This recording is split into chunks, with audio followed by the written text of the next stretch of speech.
मसूरी की पहचान पर्यटन के एक महत्वपूर्ण केंद्र के तौर पर है। इस शहर की अहमियत का अंदाजा इस बात से भी लगाया जा सकता है कि देश विदेश की तमाम बड़ी शख्सियतों ने यहाँ अपना आशियाना बना रखा है। मसूरी एक ऐतिहासिक नगरी है। अंग्रेजी हुकूमत में ये शहर दुनिया के 7 सबसे आकर्षक शहरों में से एक हुआ करता था। सियासत के लिहाज से भी ये शहर अहम है। नेहरू परिवार का इस जगह से खासा लगाव रहा है। आज भी मसूरी राजनीति का गढ़ माना जाता है। इसके अलावा IAS ट्रेनिंग एकेडमी भी यहीं पर स्थित है। गणेश जोशी मसूरी विधानसभा क्षेत्र से मौजूदा विधायक है। पुलिस के घोड़े शक्तिमान को लेकर विवाद में आए बीजेपी विधायक गणेश जोशी को इस मामले में जेल की हवा तक खानी पड़ी थी। जनता ने जो जिम्मेदारी मुझे दी है मैंने उसका पूरा ईमानदारी से निर्वहन किया है और इसमें मुझे कहने में कोई गुरेज नहीं है और इसमें आप सर्वे भी करवा सकते हैं। मैं अपने काम से पूरी तरह संतुष्ट हूँ क्योंकि मैं सुबह से लेकर शाम तक जनता की सेवा ही करता हूँ, इसके अलावा कुछ करता ही नहीं, क्योंकि मेरी परिवार का योगदान मुझे मिलता है। 2002 से 2012 तक कांग्रेस के जोत सिंह गुनसोला यहाँ से विधायक रहे। साल 2012 के विधानसभा चुनाव में बीजेपी प्रत्याशी गणेश जोशी ने जोत सिंह को पटखनी देते हुए 9000 से ज्यादा वोटों से चुनाव जीता।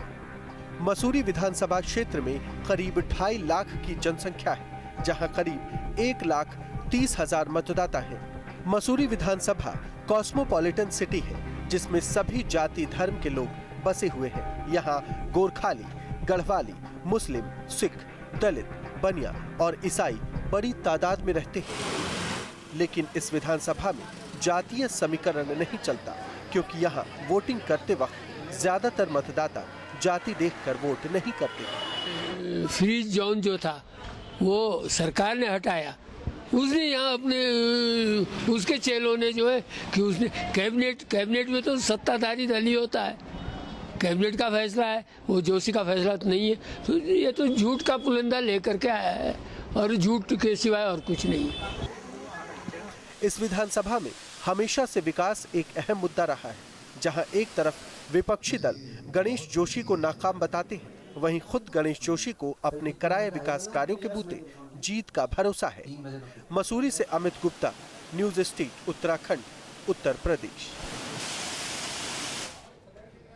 और अब देखिए विधायक जी ने न्यूज स्टेट के सवालों पर क्या कहा।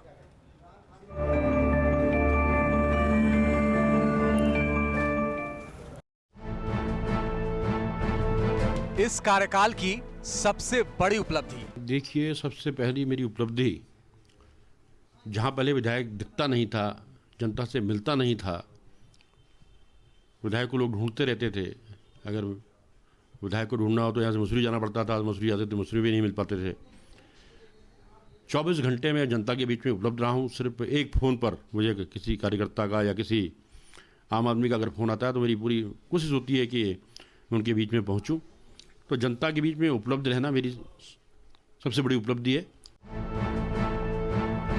लोग आपको दोबारा वोट क्यों दें? विपक्ष में रहने के बावजूद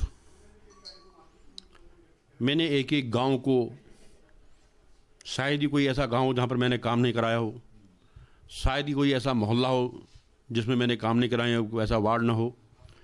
और सबसे बड़ी बात, मैंने अपने विधानसभा क्षेत्र में जगह जगह ऐसे सामुदायिक भवन बनाए हैं, 37 जहाँ पर गरीब और मध्यम प्रकार के लोगों की ब्याह शादी, छोटे मोटे काज, क्योंकि आज एक वेडिंग पॉइंट जो है 1 लाख 1.5 लाख से नीचे नहीं मिलता है। इस बार जीते तो क्या करेंगे? पेयजल की समस्या सिर्फ मसूरी शहर की नहीं, पूरे विधानसभा क्षेत्र में जहाँ जहाँ पेयजल की समस्या, उसका समाधान करना। और दूसरा, एक डिग्री कॉलेज की मांग गढ़ी कैंट क्षेत्र में, क्योंकि आज डीवी कॉलेज की छात्र संख्या जब घट गई है वहाँ पर, और सारे क्षेत्र प्राइवेट एग्ज़ाम दे रहे हैं, और यहाँ पर डिग्री कॉलेज बनने के बाद पूरे क्षेत्र के सहसपुर, प्रेम नगर के लोगों को उसकी सुविधा मिलेगी।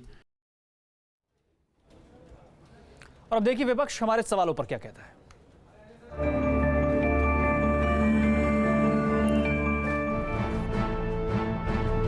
इस कार्यकाल में हुए विकास कार्यों को कैसे देखते हैं? विधानसभा में जो भी कार्य पिछले 4.5 साल में किए गए वो माननीय हरीश रावत जी द्वारा ही कराए गए हैं। जहां तक विधायक की बात आप कहते हैं, विधायक ने कोई भी ऐसा कार्य नहीं कराया गया है जिससे कि वो जनता के बीच में जा सके। जो भी धन का आवंटित किया गया वो सिर्फ अपने कार्यकर्ताओं को सेटल करने के लिए दुरुपयोग, सारा विधायक निधि का दुरुपयोग किया गया। जनता आपकी पार्टी को वोट क्यों दे?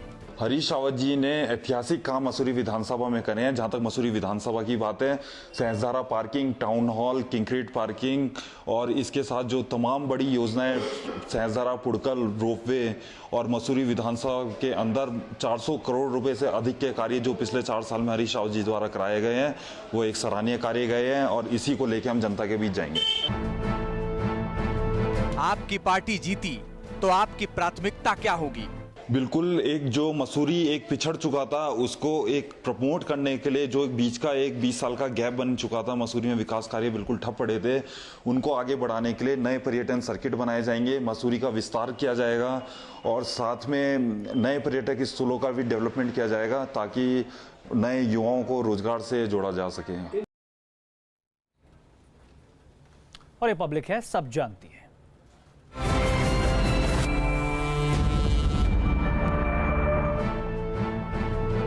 क्या इलाके में हुए विकास से आप संतुष्ट हैं?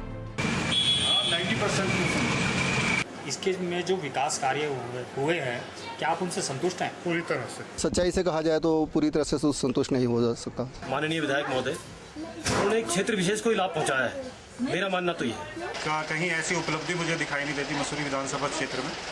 वो हर जगह मैं करते जाते हैं। उन्होंने मसूरी में सिर्फ एक काम किया, उन्होंने यहाँ पर जनता को बांटने का काम किया। क्या विधायक जी ने अपने सारे वादे पूरे किए? देखिए, उन्होंने अपनी तरफ से तो पूरी कोशिश की है विधायक जी ने, और 60, 70, 80% के करीब काम किए भी हैं। काफी हद तक, बहुत ज्यादा। अपने वादों पर पूरी तरह से खरे नहीं उतर पाए हैं। तो वादे तो उन्होंने बहुत किए थे, मसूरी की जनता को बड़े लोक लुभावने वादे, और लोग इसमें कि ऐसा होगा वैसा होगा, पर मैं नहीं समझता कि इसमें कुछ हो पाया है। मुझे तो नहीं लगता वो कहीं पे भी इस पे खड़े होते हैं, क्योंकि अगर कुछ धरातल पे कुछ होता तो वो जरूर दिखता। वो अपने वादों में सिर्फ एक ही में खरे उतरे कि हर जगह वो मैं लगाते हैं कि मैंने कराया, वो मैंने कराया, जबकि हुआ कुछ नहीं है। स्थानीय समस्याएं क्या हैं? देखिए, हर एक आदमी को जनरली आदमी को क्या चाहिए? आदमी को जो एक तो सड़क, पानी, बिजली, इसकी और कुछ नहीं चाहिए। पार्किंग। देखिए, सबसे बड़ी समस्या तो यहाँ एक तो जो हमारे आवारा पशु घूमते रहते हैं सड़कों पर, सबसे बड़ी समस्या उनकी है। मूलभूत समस्या क्या? मूलभूत समस्या है तो आप देखो जी, क्या नाम, पानी, बिजली, ये है, लेकिन मैं तो मेन समस्या मानता हूँ रोजगार की समस्या। मसूरी में आज भी पार्किंग की समस्या है, पानी की समस्या है और रोज जाम की स्थिति बनी हुई है। देखो, मूलभूत समस्याएं हैं तो अगर मसूरी की है तो यहाँ पेयजल की है सबसे ज्यादा और पार्किंग की है। समस्याओं के समाधान के लिए विधायक ने क्या किया? मैं जैसे पहले कहा कि मुझे तो नहीं लगता कि ऐसा कुछ निराकरण किया गया। मूलभूत समस्याओं पर काफी कुछ काम हुआ है। मुझे लगता है कि विधायक जी ने इन समस्याओं पर अभी तक कभी चिंतन ही नहीं किया होगा, ध्यान ही नहीं दिया होगा। इन समस्याओं के लिए मैं तो नहीं समझता कोई निराकरण हुआ है। ये नहीं है कि जो हमारे विधायक जी कहते हैं कि ये मेरे दबाव में हुआ, ये मेरे दबाव में हुआ, ये बात गलत है। विधानसभा क्षेत्र में कितना समय देते हैं विधायक? ये है कि हर जगह वो खड़े रहते हैं और 80-90% के करीब उनका सहयोग रहता है। हमेशा वो यहीं दिखते हैं। जितना समय हमने मांगा, मसूरी की जनता ने उनसे जब भी छोटा बड़ा कुछ भी कार्यक्रम हुआ, उन्होंने उन्हें बुलाया, वो हाजिर हुए। वो कुछ विशेष कार्यक्रमों में जो उनके द्वारा स्पॉन्सर्ड होते हैं उस वहाँ तो दिखाई देते हैं, और इक्का दुक्का ही कभी कभार शहर में उनकी उपस्थिति में लगती है। और समय तो दे ही रहा है, लेकिन अब वो और अगर विकास कार्य में दिया जाए वो समय देते हैं वो, परंतु वो वर्ग भेद बहुत करते हैं। 5 साल में क्या बदला और क्या नहीं बदला? देखिए, बदलाव अगर सरकार बीजेपी की होती तो मुझे लगता था कि सारा ही बदलाव था। फिर भी जो है विधायक ने बहुत अच्छे काम किए, जनता के साथ जुड़े रहे हैं। हाँ, बदलाव उतना लगा है कि जितना जो कुछ वो कहते थे उतना उन्होंने किया है। मतलब पहले के विधायक कहते थे, इन्होंने जो कहा है उतना किया है। कुछ खास बदलाव नहीं, मैं जहाँ तक समझता हूँ, बल्कि पहले से और हालत कुछ बदतर हुए हैं या कुछ नहीं बदला। फिलहाल तो कोई बदलाव मैं देखता नहीं। फिलहाल तो बदलाव यह है कि बस समय बदल रहा है और क्या नाम, जिस प्रकार से लोग 20वीं सदी की बात करते हैं उस तरह का फैशन हो गया है, लेकिन विकास की जहाँ तक बात है उस दौड़ में मसूरी बहुत पीछे। बदलाव तो अगर धरातल पे कहीं बात करें, कोई नई पार्किंग नहीं आई है, कोई नई पानी की योजना नहीं आई। कुछ नहीं बदला है उसमें, सब ऐसे। और देखिए जनता ने विधायक को कितने नंबर दिए हैं। 9 नंबर, 10 में से 10, मैक्सिमम 4। विकास की प्रगति की बात करेंगे तो 10 में 3 नंबर मिले। हाँ, 10 में से 2 ही दे पाऊंगा क्योंकि वो भी मुश्किल है। मैं तो उनको ज़्यादा नहीं, फेल तो नहीं करूँगा, 3 नंबर दूंगा।